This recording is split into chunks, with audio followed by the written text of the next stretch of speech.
क्या आपका बच्चा भी रात में बिस्तर गीला कर देता है? याद रखिए, नॉकटर्नल एन्यूरेसिस या बेड वेटिंग कोई शरारत नहीं बल्कि एक मेडिकल कंडीशन है। मैं हूं आपका डॉक्टर साहब, एक एमबीबीएस फाइनल ईयर स्टूडेंट, और आज हम बात करेंगे उन वजहों की जिसकी वजह से नॉकटर्नल एन्यूरोसिस या बेड वेटिंग होता है।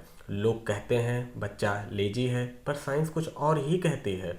बेड वेटिंग अक्सर हार्मोन या ब्लाडर की कैपेसिटी के वजह से होती है। इस वीडियो में हम नॉकटर्नल एन्यूरोसिस के पीछे को क्लिनिकली और रियलिटी को डेफिनीशन क्या कहती है कि इनवॉलेंट्री यूरिनेशन या बेड वेटिंग 5 साल के ज़्यादा उम्र के बाद हो तभी हम उसको नॉकटर्नल एन्यूरोसिस के कंडीशन में हम उसको रखेंगे। एपिडेमियोलॉजी क्या है? ये मेल्स में ज़्यादा होती है और फीमेल्स को कम अफेक्ट करती है। अगर पेरेंट्स में किसी एक पेरेंट्स को पहले ये शिकायत रही है तो बच्चे में होने की शिकायत ये 44% 44% हो जाती है। अगर दोनों पेरेंट्स अफेक्टेड रहे हों, पहले कभी उनको नॉकटर्नल एन्यूरोसिस की बीमारी रही हो बचपन में, तो बच्चे में ये बीमारी होने का संभावना 77% तक हो जाता है।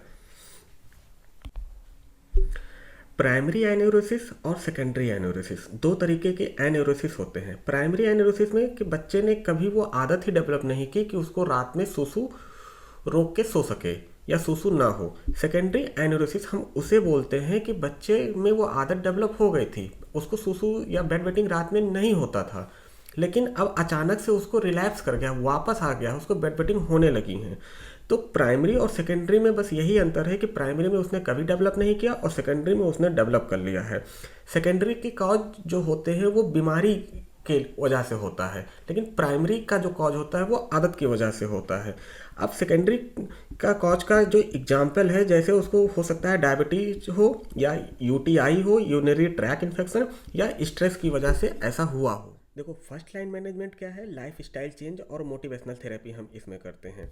हम कहते हैं कि बच्चा जल्दी खाना खा ले, शाम के बाद कोई फ्लूइड इंटेक ना करे, शुगर या कैफिनेटेड प्रोडक्ट को तो बिल्कुल ही ना ले, जैसे कॉफ़ी और सोडा, और ये भी इंश्योर करते हैं कि बच्चा सोने से पहले अपना ब्लैडर वाइट कर ले, मतलब सुसु कर ले या बाथरूम चला जाए और कंप्लीट अपना ब्लैडर वो कर ले।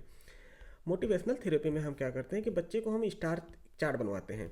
इसमें क्या करते हैं कि हम एक बच्चे को हम एक कैलेंडर देते हैं और हर कैलेंडर में जिस रात बच्चा सूसू नहीं करता है, बेड वेटिंग नहीं करता, हम एक स्टार देते हैं, और 6 से 7 स्टार अगर लगातार उस बच्चे को मिल जाते हैं तो हम उसको एक रिवार्ड की तरह लगता है या फील होता है, जिसको हम लोग पॉजिटिव री इन्फोर्समेंट भी कहते हैं। एंड अलार्म टेक्निक, इसमें हम क्या करते हैं कि बच्चे के अंडरवियर में हम एक सेंसर फिट कर देते हैं और उस सेंसर बहुत ही सेंसिटिव होता है, जरा सा ही यूरिन पास होता है और वो सेंसर बजने लगता है, जिससे बच्चा उठ जाता है और जाकर सूसू कर लेता है या बेड वेटिंग नहीं होती है।